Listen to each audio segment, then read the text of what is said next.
Hello students, welcome back to my channel source botany. आज हम देखेंगे कि जो जीन एक्सप्रेशन का कंट्रोल होता है वो प्रोकैरियोट्स में किस प्रकार से होता है। इससे पहले हमने देखा था कि जो बैक्टीरियोफेज होती है, जो लैम्डा फेज था, उनमें इनका रेगुलेशन किस प्रकार से हुआ था।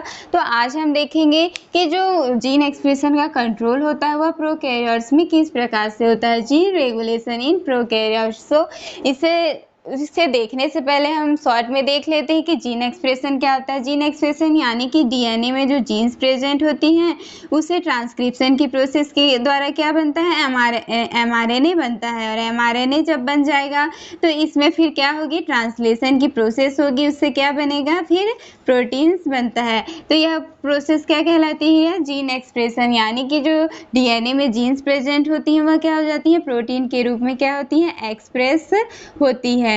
तो इसे रेगुलेट करना ही क्या कहलाता है, जीन रेगुलेशन कहलाता है। तो इसे आज हम प्रोकैरियोट्स में देखेंगे कि यह रेगुलेशन प्रोकैरियोट्स में किस प्रकार से होता है।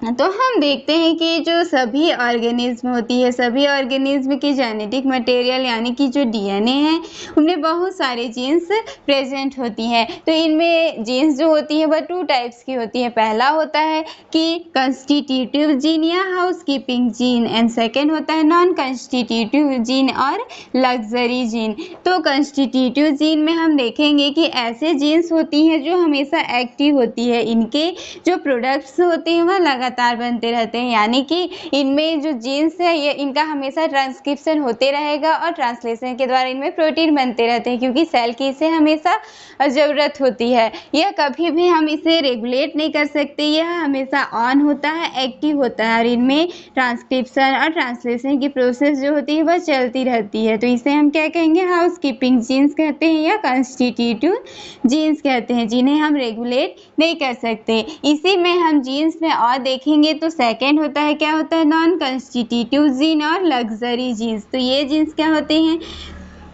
ये जीन्स ऐसे होती है कि जब इनकी आवश्यकता होती है तभी यह प्रोटीन्स बनाएंगे और जब आवश्यकता नहीं होगी तो यह नहीं बनाएंगे। यानी एक विशेष टाइम में यानी प्रॉपर सेल में ही जब इनकी ज़रूरत होगी तभी इन जीन्स का क्या होगा, ट्रांसक्रिप्शन होगा और ट्रांसक्रिप्शन के बाद ट्रांसलेशन के द्वारा इनमें क्या बनेंगे, प्रोटीन्स बनेंगे। यानी कि जब यह ज़रूरत होगी तभी यह प्रोटीन बनाएगा और नहीं होगी तो यह नहीं बनाएगा। तो इसे हम क्या कर सकते हैं, रेगुलेट कर सकते हैं। यानी कि यह ऑन ऑफ किया जा सकता है। यानी जब ज़रूरत है तो यह क्या हो जाएगा, ऑन हो जाएगा और इनमें फिर प्रोटीन्स बनेंगे, और जब ज़रूरत नहीं है तो ये क्या रहेगा, ऑफ रहेगा और इससे प्रोटीन्स नहीं बनेंगे। तो इसे हम क्या कहते हैं, लग्जरी जीन्स कहते हैं, नॉन कंस्टिट्यूटिव जीन्स कहते हैं। तो यह क्लियर है कि 2 प्रकार के जीन्स होती हैं। पहला होता है कंस्टिट्यूटिव जीन जो हमेशा ऑन रहती है, इसे लगातार प्रोटीन्स बनते रहते हैं, इसे हम ऑफ नहीं कर सकते, इन्हें हाउस कीपिंग जीन्स भी कहते हैं। दूसरा होता है नॉन कंस्टिट्यूटिव जीन, जिसे हम क्या कहेंगे, लग्जरी जीन्स कहते हैं। तो ये जीन्स क्या होते हैं, इन्हें रेगुलेट किया जा सकता है, यानी जब आवश्यकता पड़ने पर ऑन ऑफ इसे किया जा सकता है। तो जीन इसे ही रेगुलेट करना यानी कि इसके एक्सप्रेशन को रेगुलेट करना ही क्या कहलाता है, जीन रेगुलेशन कहलाता है। तो जीन रेगुलेशन वही प्रोसेस है जिसमें हम जो जीन एक्सप्रेशन यानी जो प्रोटीन बनने की प्रोसेस उसे क्या कर सकते हैं, रेगुलेट कर सकते हैं। इसे ऑन भी कर सकते हैं और ऑफ भी किया जा सकता है। तो यह पूरी प्रोसेस क्या कहलाती है, जीन रेगुलेशन कहलाती है। तो जीन एक्सप्रेशन का कंट्रोल हम यानी कि वही है कि जो जीन रेगुलेशन होगा वह प्रोकैरियोट्स में किस प्रकार से होगा। तो इसमें हम देखते हैं कि जो प्रोकैरियोटिक जो रेगुलेशन है, जीन रेगुलेशन, उसे देखने से पहले हम सिंपल इसे देखते हैं कि इनका एक्सप्रेशन किस प्रकार से होता है।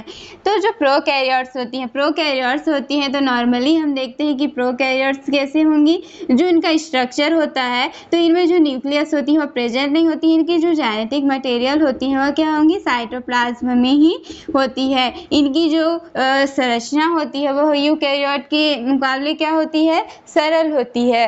तो प्रोकैरियोट्स जैसे कि क्या हो गए, बैक्टीरिया हो गए, साइनोबैक्टीरिया हो गए, तो इनमें जो जीन एक्सप्रेशन है उसे कंट्रोल कैसे किया जाता है इसे हम देखेंगे। तो इसमें हम देखते हैं कि जो जेनेटिक मटेरियल क्या होगा, साइटोप्लाज्म में ही होता है, तो इनमें न्यूक्लियस तो प्रेजेंट नहीं है, तो जो ट्रांसलेशन की प्रोसेस क्या है और जो ट्रांसक्रिप्शन की प्रोसेस है, ये दोनों क्या होंगी, साइटोप्लाज्म में ही होंगी। और कैसी होती है, साथ साथ होती है। जबकि हमने देखा था यूकैरियोट्स में क्या होती है, पहले जो न्यूक्लियस होती है उसमें ट्रांसक्रिप्शन होता है और उसके बाद क्या होती है, यह एमआरएनए बाहर आ जाता है और यहाँ पे फिर क्या होगा, ट्रांसलेशन की प्रोसेस होगी। लेकिन प्रोकैरियोट्स में इस तरीके से नहीं होता है। इसके अलावा एक और चीज़ हम देखते हैं कि जो प्रोकैरियोट्स होती है वह क्या होती है, पॉलीसिस्ट्रॉनिक होती है। जो यूकैरियोट्स होंगे वो मोनोसिस्ट्रॉनिक होंगे। पॉली एंड मोनोसिस्ट्रॉनिक क्या होगा, तो सिस्ट्रॉन, सबसे पहले हम देखते हैं कि सिस्ट्रॉन क्या होता है। सिस्ट्रॉन यानी कि मान लो या कोई डीएनए है, उसमें जो जीन्स प्रेजेंट होती हैं, तो डीएनए का वह पार्ट जिनमें एक जीन्स प्रेजेंट है और इस जीन्स से ही इनका ट्रांसक्रिप्शन होगा और इससे ही क्या बनेगा, आरएनए बनेगा और आरएनए के बाद क्या बन जाएगा, प्रोटीन बन जाएगा। तो ये क्या हो जाएगा, एक सिस्ट्रॉन हो जाएगा। तो जो यूकैरियोट्स होती है उनमें मोनोसिस्ट्रॉनिक होती है, यानी कि एक जीन से एक जीन जो होती है उनसे एक ही आरएनए बनता है और उससे एक ही प्रकार का प्रोटीन्स बनता है। यानी कि एक जीन से एक आरएनए बनेगा और उससे एक ही टाइप के हमें प्रोटीन्स बनेंगे। तो इनके लिए क्या होंगी, एक प्रमोटर होगा एंड रेगुलेटर टर्मिनेटर होता है। लेकिन जो प्रोकैरियोट्स होती है उसमें हम देखते हैं कि यह क्या होती है, पॉलीसिस्ट्रॉनिक होती है। इनमें एक से अधिक सिस्ट्रॉन प्रेजेंट होती हैं और यह सिस्ट्रॉन क्या करती हैं, एक से अधिक प्रोटीन्स बनाती हैं। क्या, एक ही बार में यह एक से अधिक प्रोटीन्स बनाती हैं। तो हम देखेंगे कि जो प्रोकैरियोट्स होती है उनका स्ट्रक्चर इतना कॉम्प्लेक्स नहीं होता है कि हर जीन्स के लिए इन्हें अलग अलग प्रोमोटर मिले या अलग अलग टर्मिनेटर मिले। तो इसमें क्या होता है, सभी जीन्स एक साथ आ जाते हैं और उन सभी जीन्स को एक ही प्रमोटर द्वारा यहाँ पे कंट्रोल किया जाता है और उनसे एक ही टर्मिनेशन होता है। इनके बीच में विभिन्न प्रकार के जीन्स होती हैं जिनसे फिर ट्रांसक्रिप्शन होगा और ट्रांसक्रिप्शन के बाद इनमें क्या हो जाते हैं, अलग अलग प्रोटीन्स बन जाती हैं। तो प्रोकैरियोट्स में हम देखते हैं कि यह पॉलीसिस्ट्रॉनिक होता है, यानी कि इनमें सिस्ट्रॉन 1 प्रेजेंट है, सिस्ट्रॉन 2 भी है एंड सिस्ट्रॉन 3 भी है। सिस्ट्रॉन यानी कि इसमें एक जीन्स है जो अलग प्रोटीन्स के लिए है, एक जीन्स जो दूसरे प्रोटीन्स के लिए है और एक जीन्स तो फिर से अलग है जो प्रोटीन्स है उनके लिए प्रेजेंट है। तो इनमें क्या होता है कि ट्रांसक्रिप्शन की प्रोसेस के द्वारा इनमें एमआरएनए बनती हैं और एमआरएनए में फिर जो एक एमआरएनए होता है तो इनमें एक ही लार्ज जो एमआरएनए बनेगा यह क्या हो जाता है, पॉलीसिस्ट्रॉनिक एमआरएनए होता है।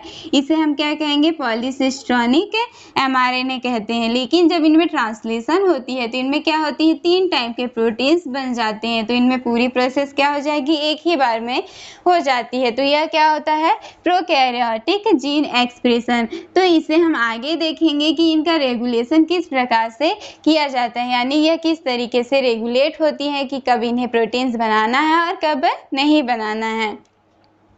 तो इसमें हम देखेंगे कुछ बेसिक, यानी कि एक्टिवेटर्स रेगुलेटर प्रोटीन्स क्या होती हैं। तो रेगुलेटरी प्रोटीन्स जो होती हैं वह 2 टाइप की होती है, यानी कि फर्स्ट होता है एक्टिवेटर प्रोटीन्स एंड सेकंड होता है रिप्रेसर प्रोटीन। तो एक्टिवेटर प्रोटीन्स क्या करता है, यह जो यानी कि जो ऑपरेटर रीजन होता है वहाँ पर जाकर बाइंड हो जाता है और जो ट्रांसक्रिप्शन की प्रोसेस होती है उसे बढ़ाने का काम करता है, उन्हें यानी कि एक्टिव करता है, यानी जो ट्रांसक्रिप्शन की प्रोसेस होगी उसे बढ़ाएगा। और जो रिप्रेसर प्रोटीन होगा वह क्या कर देगा, ऑपरेटर से अगर बाइंड हो गया तो फिर ट्रांसक्रिप्शन की प्रोसेस नहीं होगी। तो इनमें 2 टाइप के रेगुलेटर प्रोटीन्स होंगे, पहला क्या होगा, एक्टिव करेगा और दूसरा रिप्रेसर प्रोटीन क्या करेगा, उसे रिप्रेस करता है। प्रोकैरियोटिक जीन एक्सप्रेशन में हम देखते हैं कि इनमें कुछ ज़्यादा जो इनका ट्रांसक्रिप्शन की प्रोसेस होती है वह कोई इतना ज़्यादा कॉम्प्लेक्स नहीं होता है कि इनमें अलग से पोस्ट ट्रांसक्रिप्शनल मॉडिफिकेशंस हो, आरएनए ट्रांसपोर्ट हो, तो यह प्रोसेस इनमें नहीं होती है। इनमें सीधे क्या होगा, ट्रांसक्रिप्शन से एमआरएनए बनेगा और एमआरएनए से फिर क्या बन जाएगा, प्रोटीन हो जाएगा। क्योंकि हम देखते हैं कि यह प्रोसेस क्या होती है, ट्रांसक्रिप्शन जो है ट्रांसलेशन होते हैं वह कपल्ड होते हैं, यानी कि ट्रांसक्रिप्शन और जो ट्रांसलेशन की प्रोसेस होगी वह क्या होगी, साथ साथ में चलती है। तो इसे हमें ज़्यादा जगह पर इन्हें रेगुलेट नहीं किया जा सकता है, क्योंकि इनमें जो मैच्योर mRNA बनने की प्रोसेस होती है, यानी कि जो पोस्ट ट्रांसक्रिप्शनल मॉडिफिकेशंस होती हैं, RNA ट्रांसपोर्ट होता है, यह सब क्या होगा, नहीं बनेगा। तो इन्हें हम कहाँ पे रेगुलेट कर सकते हैं, तो इसे हम कहाँ पे जो जीन रेगुलेशन, यानी कि इसे केवल ट्रांसक्रिप्शन लेवल पर ही इन्हें रेगुलेट किया जा सकता है, यानी कि ट्रांसक्रिप्शन होगा या फिर नहीं होगा। तो यदि ऑन है तो ट्रांसक्रिप्शन होगी, जिससे डायरेक्ट प्रोटीन्स बन जाएंगी। अगर ऑफ है, इन्हें ऑफ नहीं बनना चाहिए, तो ट्रांसक्रिप्शन नहीं होगा और प्रोटीन्स भी नहीं बनेंगी। तो इसमें हम देखते हैं कि जो जीन रेगुलेशन होता है उसे हम हमेशा जो ट्रांसक्रिप्शन लेवल होती है वहीं पर कंट्रोल कर सकते हैं। जो इनका रेगुलेशन होता है वो प्रोकैरियोट्स में दो प्रकार का होता है। फर्स्ट होता है नेगेटिव रेगुलेशन एंड सेकंड होता है पॉजिटिव रेगुलेशन।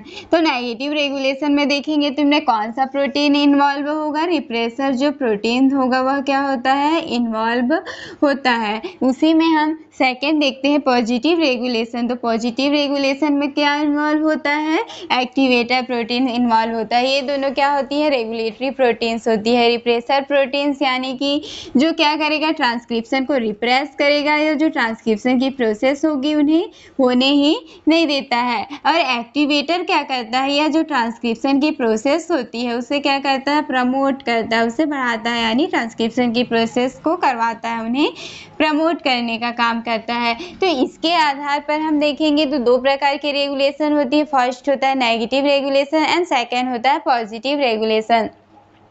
तो इसमें हम देखते हैं कि जो पॉजिटिव रेगुलेशन क्या होता है, पॉजिटिव रेगुलेशन में कौन सा प्रोटीन हो रहा है, एक्टिवेटर प्रोटीन्स होता है। यह क्या करेगा, ट्रांसक्रिप्शन को प्रमोट करेगा। यानी कि अगर हम जीन का जो प्रोकैरियोटिक जीन है उनमें स्ट्रक्चर देखेंगे तो इनमें एक प्रमोटर होता है, ऑपरेटर होता है, और यहाँ स्ट्रक्चरल जीन्स होती है। स्ट्रक्चरल जीन्स क्या होंगी, जिनका हमें ट्रांसक्रिप्शन कराना हुआ, ये जीन्स जिनसे क्या बनती है, प्रोटीन्स बनती हैं। तो इनके लिए इनमें क्या क्या प्रेजेंट होती हैं, ऑपरेटर प्रेजेंट होती है एंड प्रमोटर प्रेजेंट होती है। प्रमोटर क्या करता है, इन्हीं में जो एंजाइम होती है आरएनए पॉलीमरेज वह आकर बाइंड करता है, इसके बाद फिर ट्रांसक्रिप्शन की प्रोसेस होती है। और ऑपरेटर क्या होता है, प्रमोटर का ही एक पार्ट होता है। ऑपरेटर क्या करता है, जो आरएनए पॉलीमरेज जो एंजाइम होती है उन्हें यहाँ पे बाइंड करने का क्या करता है, कंट्रोल करता है। इसके द्वारा ही आरएनए पॉलीमरेज यहाँ पर बाइंड होगा या फिर नहीं होगा। तो इसमें हम देखते हैं कि जो एक्टिवेटर प्रोटीन्स होता है वह क्या करता है, यह एक्टिवेटर प्रोटीन है वह क्या कर गया, ऑपरेटर से आकर जुड़ जाता है। ऑपरेटर से आकर जुड़ जाता है तो ऑपरेटर क्या करेगा, इसमें प्रमोटर जो रीजन है उससे आरएनए पॉलीमरेज आकर बाइंड कर गया, जिससे जो ट्रांसक्रिप्शन की प्रोसेस है वह हो जाएगी। यानी इसे क्या करता है, प्रमोट करता है। ट्रांसक्रिप्शन की प्रोसेस के द्वारा इनमें फिर क्या बन जाएंगे, जो स्ट्रक्चरल जीन्स होंगी उससे क्या बन जाएंगी, प्रोटीन बन जाएंगी। उसी प्रकार से हम देखेंगे कि यदि इनमें एक्टिवेटर नहीं आएगा तो एक्टिवेटर अगर इस ऑपरेटर रीजन से नहीं जुड़ेगा, एक्टिवेटर नहीं होता है तो क्या होता है, इस प्रमोटर से आरएनए पॉलीमरेज भी नहीं आएगा और इसके बाद क्या होगी, इनमें ट्रांसक्रिप्शन की प्रोसेस ही नहीं होगी। यानी कि एक्टिवेटर आता है, ऑपरेटर रीजन से जुड़ जाएगा तो ट्रांसक्रिप्शन होगा, और यदि एक्टिवेटर नहीं जुड़ा है तो इनमें ट्रांसक्रिप्शन की प्रोसेस नहीं होगी। तो इसे हम क्या कहते हैं, पॉजिटिव रेगुलेशन कहते हैं। इसमें पॉजिटिव रेगुलेशन यानी पॉजिटिव सिंपल सा है कि पॉजिटिव क्या कर रहा है, इनमें एक्टिवेटर प्रोटीन से ट्रांसक्रिप्शन का प्रमोट कर रहा है, उन्हें प्रमोट कर रहा है, जिससे क्या हो जा रही है, प्रोटीन का सिंथेसिस हो जा रहा है। तो इसे हम क्या कहेंगे, पॉजिटिव रेगुलेशन कहेंगे। इसी में हम देखते हैं कि नेगेटिव रेगुलेशन क्या होती है। नेगेटिव रेगुलेशन यानी कि इनमें क्या हो रहा है, ट्रांसक्रिप्शन नहीं होगी, इनमें कौन से प्रोटीन्स आ जाएंगे, रिप्रेसर प्रोटीन आ जाएंगे। तो रिप्रेसर क्या करता है, जैसे एक्टिवेटर यहाँ पे ऑपरेटर से बाइंड किया था, वैसे ही जो रिप्रेसर प्रोटीन्स है, रिप्रेसर क्या होती है, रेगुलेटरी प्रोटीन्स होती हैं। तो यह रिप्रेसर क्या करता है, इस ऑपरेटर रीजन से आकर बाइंड कर देता है, जिससे इसे रिप्रेस कर देगा, और इस प्रमोटर रीजन से कोई भी जो एंजाइम होगा वह आकर बाइंड नहीं होगा, और एंजाइम ही नहीं बाइंड होगा तो फिर ट्रांसक्रिप्शन की प्रोसेस नहीं होगी और फिर प्रोटीन्स भी नहीं बनेंगे। उसी तरीके से यदि रिप्रेसर प्रेजेंट नहीं होगा, यदि रिप्रेसर नहीं होगा तो इनमें ऑपरेटर में कोई भी यानी रिप्रेसर प्रोटीन आकर बाइंड नहीं कर रहा है, तो जो नॉर्मल ट्रांसक्रिप्शन की प्रोसेस है वह चलेंगी और इनसे फिर क्या बन जाएंगे, प्रोटीन्स जो होंगी, प्रोटीन प्रोडक्ट होंगे वह बन जाएंगे। तो इस तरीके से हम देखते हैं कि यह नेगेटिव रेगुलेशन होता है या पॉजिटिव रेगुलेशन होता है। पॉजिटिव रेगुलेशन में एक्टिवेटर आ जाता है जो ट्रांसक्रिप्शन को प्रमोट करता है, और जो नेगेटिव रेगुलेशन होती है उनमें रिप्रेसर प्रोटीन्स आ जाती हैं जो कि ट्रांसक्रिप्शन को होने नहीं देती है। यानी यह प्रेजेंट होगा तो ट्रांसक्रिप्शन नहीं होगी, और यदि प्रेजेंट नहीं होगा तो यह ट्रांसक्रिप्शन की प्रोसेस हो जाएगी। इस तरीके से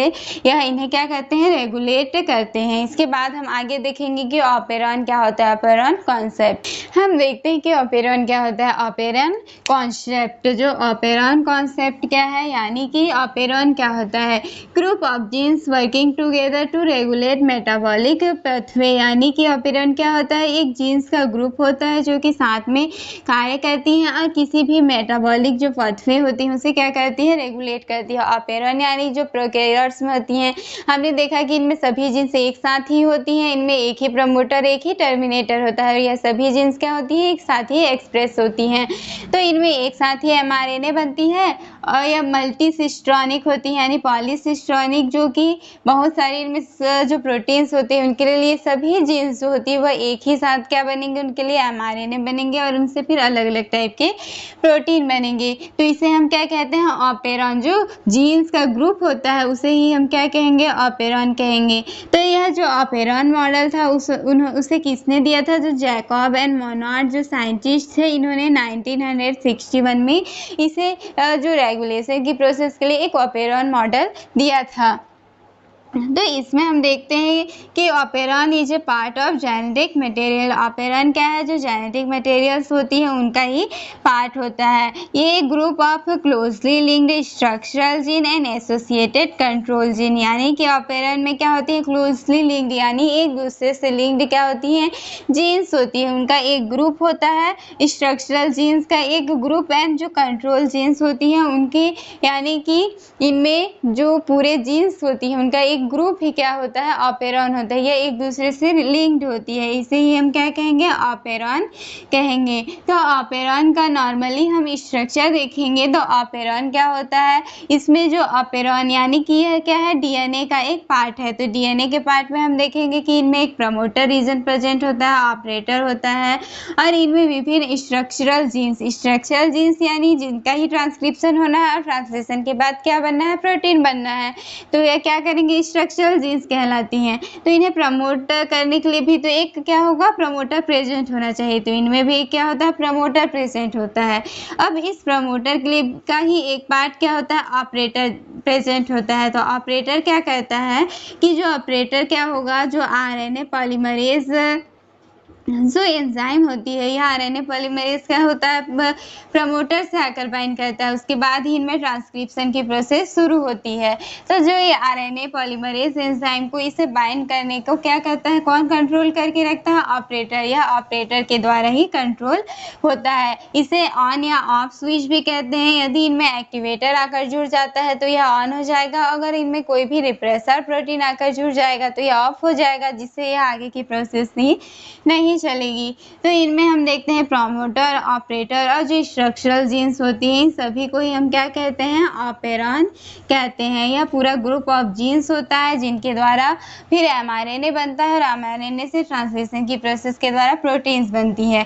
तो इसमें हमने देखा कि यह पॉलीसिस्ट्रॉनिक होती है, यानी एक ही जीन्स, बहुत सारे जीन्स प्रेजेंट होती है और वे एक साथ ही ट्रांसक्रिप्शन होती है, और उसके बाद उनमें अलग अलग टाइप के प्रोटीन्स बनते हैं। तो स्ट्रक्चरल जीन्स में हम देखेंगे जैसे कोई genes A B C D present होता है, तो यदि इनमें ट्रांसक्रिप्शन स्टार्ट होगी तो इनमें क्या बनेंगे, पॉलीसिस्ट्रॉनिक mRNA बनते हैं, यानी ट्रांसक्रिप्शन की प्रोसेस के द्वारा एक ही mRNA बन जाता है। और इस जो लार्ज पॉलीसिस्ट्रॉनिक mRNA होता है उससे फिर अलग अलग डिफरेंट टाइप के क्या बनते हैं, प्रोटीन्स बनते हैं। जैसे एक प्रोटीन, बी प्रोटीन, सी प्रोटीन, डी प्रोटीन, इस तरीके से अलग अलग जो जीन्स होंगे उनसे अलग अलग प्रोटीन्स बनेंगे। तो यह पूरा क्या है, ऑपेरॉन का स्ट्रक्चर है, जिसमें हम देखते हैं कि जो स्ट्रक्चरल जीन्स होती हैं और इनमें प्रमोटर प्रेजेंट होता है, ऑपरेटर प्रेजेंट होता है। इसके अलावा हम देखेंगे तो इनमें क्या होती हैं, रेगुलेटरी जीन्स भी प्रेजेंट होती है। रेगुलेटरी जीन्स किसके लिए होती हैं, कि जो रेगुलेटरी प्रोटीन्स जैसे एक्टिवेटर है, रिप्रेसर है, तो इसके लिए क्या है, रेगुलेटरी जीन्स यहाँ पे प्रेजेंट होती है। तो इसे जैकब एंड मोनार्ड ने दिया था, यह ऑपेरॉन मॉडल है। इसके बाद हम देखेंगे कि ऑपेरॉन के टाइप्स, ऑपेरॉन 2 टाइप्स के होते हैं। फर्स्ट होता है इंड्यूसिबल ऑपेरॉन एंड सेकंड क्या होता है, सेकंड होता है रिप्रेसिबल ऑपेरॉन। इसे हम आगे देखेंगे।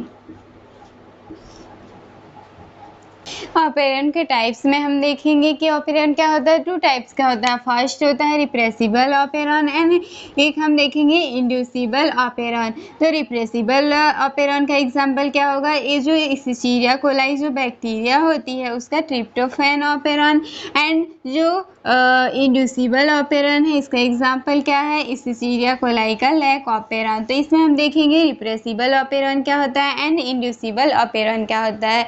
तो जो एक्टिवेटर्स होती हैं, जो रिप्रेसर्स होती हैं, उस प्रोटीन्स के आधार पर इनमें 2 टाइप्स के ऑपेरॉन हैं। पहला बहुत सारे ऑपेरॉन हो सकते हैं, तो इसमें हम देखेंगे क्या है, पहला repressible operon and inducible operon. तो रिप्रेसिबल ऑपेरॉन में हम फर्स्ट देखेंगे रिप्रेसिबल जीन्स, यानी जो रिप्रेसिबल जीन्स के लिए यानी इससे जो प्रोटीन्स बनेगा वो पहले इनिशियल कंडीशन में क्या होता है, ऑफ होता है और फाइनल कंडीशन में ऑन हो जाता है। इसी प्रकार से हम देखेंगे एक्टिवेटर्स। एक्टिवेटर्स क्या होती है, यह इनिशिएशन कंडीशन में ऑन होती हैं और फाइनल कंडीशन में ऑफ हो जाती है। तो इसे हम प्लस से डिनोट करेंगे और यह क्या होगा, माइनस से हम इसे डिनोट करेंगे, माइनस रिप्रेसिबल एंड ये क्या होगा प्लस। तो इसमें हम देखते हैं कि रिप्रेसिबल जीन में क्या होता है कि सबसे पहले यानी कि यह इनिशिएशन कंडीशन में क्या होता है, ऑफ होता है। तो इसमें जो रिप्रेसिबल जीन्स यानी यह रिप्रेसर प्रोटीन्स के लिए भी यहाँ जीन प्रेजेंट हो सकते हैं और जो एक्टिवेटर प्रोटीन्स होते हैं उनके लिए भी जीन्स प्रेजेंट हो सकते हैं। तो इसमें हम देखते हैं कि जो रिप्रेसिबल जीन्स होती है वह इनिशिएशन कंडीशन में इनमें कोई भी प्रोटीन्स नहीं बनता है और यदि प्रोटीन्स बन भी गया तो क्या होता है, इनएक्टिव कंडीशन में होगा, जिससे यहाँ पे कोई भी रिप्रेसर प्रोटीन ऑपरेटर से बाइंड नहीं होगा, जिससे कि आरएनए पॉलीमरेज प्रमोटर से आकर बाइंड हो जाएगा और जो स्ट्रक्चरल जीन्स होंगी उससे क्या बन जाएगा, प्रोटीन बन जाएगा और क्या हो जाएगा, जीन का एक्सप्रेशन हो जाएगा। तो इसी में हम फाइनल कंडीशन में देखते हैं। तो फाइनल में कंडीशन में क्या होता है, यह ऑन हो जाता है, यानी कि इससे रिप्रेसिबल जो जीन्स होती हैं उनसे रिप्रेसर प्रोटीन्स बन जाती हैं। अब यह रिप्रेसर प्रोटीन्स क्या कर जाता है, ऑपरेटर से जाकर बाइंड कर देता है, जिससे कि जो आरएनए पॉलीमरेज से एंजाइम होंगी वह यहाँ प्रमोटर से आकर बाइंड नहीं कर पाएंगी और आरएनए पॉलीमरेज यहाँ पर आकर बाइंड ही नहीं होगा तो इनका ट्रांसक्रिप्शन ही नहीं होगा और यह क्या होगा, प्रोटीन्स बनेगा ही नहीं, यानी कि यहाँ पे जो जीन का एक्सप्रेशन होगा वह नहीं होगा। तो इनमें हमने देखा कि इनिशियल कंडीशन में हो या क्या होती है, ऑफ होती है, फाइनल कंडीशन में क्या हो जाती है, ऑन हो जाती है। तो जो रिप्रेसिबल ऑपेरॉन होगा उसी में हम एक्टिवेटर्स को देखेंगे। तो एक्टिवेटर क्या होती है, यह इनिशियल कंडीशन में ऑन होती है और फाइनल कंडीशन में ऑफ हो जाती है। इसमें हम देखते हैं कि एक्टिवेटर्स के लिए भी यहाँ पे जीन्स प्रेजेंट होती हैं। तो इनिशियल कंडीशन में क्या होता है कि यह इससे जो एक्टिवेटर जो जीन है, एक्टिवेटर प्रोटीन्स के लिए जो जीन्स है वो यहाँ प्रेजेंट हैं। तो यह क्या होती हैं, इनसे एमआरएनए बनता है और इससे प्रोटीन्स बन जाती हैं। अब यह एक्टिवेटर प्रोटीन क्या करेगा, इस ऑपरेटर से जाकर यहाँ पे बाइंड हो जाएगा और ऑपरेटर से बाइंड होने के बाद यह क्या करता है, ट्रांसक्रिप्शन को प्रमोट करता है, जिससे जो आरएनए पॉलीमरेज होगा वह प्रमोटर से आकर जुड़ जाएगा और फिर इन जीन से क्या बन जाएंगे, प्रोटीन बन जाएंगे और यहाँ पे जीन का क्या हो जाएगा, एक्सप्रेशन हो जाएगा, यानी कि इस जो स्ट्रक्चरल जीन्स होंगे उससे क्या बन जाएंगी, प्रोटीन बन जाएंगी। तो इसी में हम फाइनल कंडीशन में देखते हैं तो क्या होता है कि इनमें जो एक्टिवेटर्स होती हैं तो इनके यहाँ प्रोटीन नहीं बनता है, एक्टिवेटर प्रोटीन नहीं बनता है, यदि बनता भी है तो क्या होता है, इनएक्टिव फॉर्म में होता है, जिससे कि यहाँ पे ऑपरेटर रीजन से नहीं जुड़ पाएगा, जिससे जो जीन एक्सप्रेशन होगा वह नहीं होगा। यदि यह एक्टिवेटर प्रोटीन अगर इससे ऑपरेटर से नहीं जुड़ेगा तो यहाँ जो आरएनए पॉलीमरेज होंगी वह भी नहीं आएंगी और फिर यह जीन से एमआरएनए नहीं बनेगा, यानी इस जीन से फिर प्रोटीन नहीं बनेगा और जीन एक्सप्रेशन नहीं होगा। तो इसके बाद हम आगे देखेंगे कि इंड्यूसिबल ऑपेरॉन क्या होता है। सेकेंड में हम देखते हैं कि इंड्यूसिबल ऑपेरॉन में क्या होता है। इंड्यूसिबल जो ऑपेरॉन होती है इसमें हम देखेंगे कि जो रिप्रेसिबल जो जीन्स होती है, यहाँ पे रिप्रेसिबल जो जीन्स होती हैं तो इनकी इनिशियल जो कंडीशन होती है उसमें क्या होती है, ऑन होती है और फाइनल कंडीशन में क्या हो जाती है, ऑफ होती है। इसमें हम इनिशियल कंडीशन में देखेंगे कि जो रिप्रेसिबल जीन्स होती है उनसे क्या बन जाता है, एमआरएनए, और एमआरएनए से क्या बन जाएगा, प्रोटीन बन जाएगा। और अब यह क्या करेगा, जो ऑपरेटर होंगे उससे जाकर बाइंड हो जाएगा। अब ऑपरेटर से बाइंड हो जाने के बाद इसे क्या कर देगा, रिप्रेस कर देगा, ब्लॉक कर देगा, जिससे यहाँ कोई भी आरएनए पॉलीमरेज जो होगा वह आगे क्या होगा, बाइंड नहीं होगा, जिससे जो प्रोटीन्स होंगी वह बनेंगी ही नहीं और जीन का एक्सप्रेशन नहीं होगा। तो यानी इसे क्या कर देगा, ब्लॉक कर देगा, उसे रिप्रेस कर देगा, जिससे जो जीन का है वह एक्सप्रेशन नहीं होगा। इसी में हम फाइनल कंडीशन में देखते हैं तो फाइनल कंडीशन में क्या हो जाती है, ऑफ हो जाती है। इनमें जो रिप्रेसिबल जीन से प्रोटीन नहीं बनता है या फिर बनता है तो भी यह क्या होता है, इनएक्टिव फॉर्म में होता है, जिससे यह ऑपरेटर से बाइंड ही नहीं होगा और जिससे नॉर्मली यहाँ पे आरएनए जो पॉलीमरेज एंजाइम होगा वह आके बाइंड हो जाएगा और जीन प्रोटीन्स जो बन जाएगा और जीन का एक्सप्रेशन हो जाएगा। इसी में हम एक्टिवेटर्स में देखेंगे तो एक्टिवेटर्स क्या होती हैं, यह शुरू में ऑफ होती हैं और बाद में ऑन हो जाती हैं। एक्टिवेटर्स को हम देखेंगे तो ये क्या होता है, इनिशियल कंडीशन में क्या होता है कि एक्टिवेटर से जो प्रोटीन्स बनता है वह इनएक्टिव होता है, यानी इसे प्रोटीन ही नहीं बनेगा या फिर बनेगा वो भी क्या हो जाता है, इनएक्टिव होगा। तो इनएक्टिव होगा तो यह ऑपरेटर से जाकर बाइंड ही नहीं होगा, तो जिससे जो ट्रांसक्रिप्शन की प्रोसेस है वह प्रमोट नहीं होगी, उससे क्या होगा कि जो जीन का एक्सप्रेशन होगा वह नहीं होगा। इसी में हम फाइनल कंडीशन में देखते हैं तो फाइनल कंडीशन में क्या होता है, यह ऑन हो जाता है। तो फाइनल में क्या होता है कि फाइनल में नॉर्मल है कि यह ऑन हो गया तो एक्टिवेटर प्रोटीन्स बनेगा, जिससे ट्रांसक्रिप्शन की प्रोसेस हो जाएगी और यहाँ पे फिर जीन एक्सप्रेशन हो जाएगा। तो इसमें एक्टिवेटर प्रोटीन्स बना जो कि कहाँ बाइंड हो जाएगा, ऑपरेटर से बाइंड हो जाएगा और इस जो प्रमोटर रीजन होती है उनसे क्या आके जुड़ जाएगा, आरएनए पॉलीमरेज आकर जुड़ जाएगा और यहाँ पे जो स्ट्रक्चरल जीन्स होती है उनका क्या हो जाएगा, एक्सप्रेशन हो जाएगा। तो इस तरीके से हम देखते हैं कि इनमें रिप्रेसिबल ऑपेरॉन होती हैं एंड इंड्यूसिबल ऑपेरॉन होती है। इसके बाद हम आगे नेक्स्ट वीडियो में देखेंगे कि लैक ऑपेरॉन क्या होता है। आई होप यह वीडियो आपको अच्छी लगी हो तो प्लीज़ मेरे चैनल को सब्सक्राइब कर दीजिएगा। आप टेलीग्राम चैनल से भी जुड़ सकते हैं, टेलीग्राम चैनल का लिंक है वह डिस्क्रिप्शन में दिया हुआ है। Thanks for watching.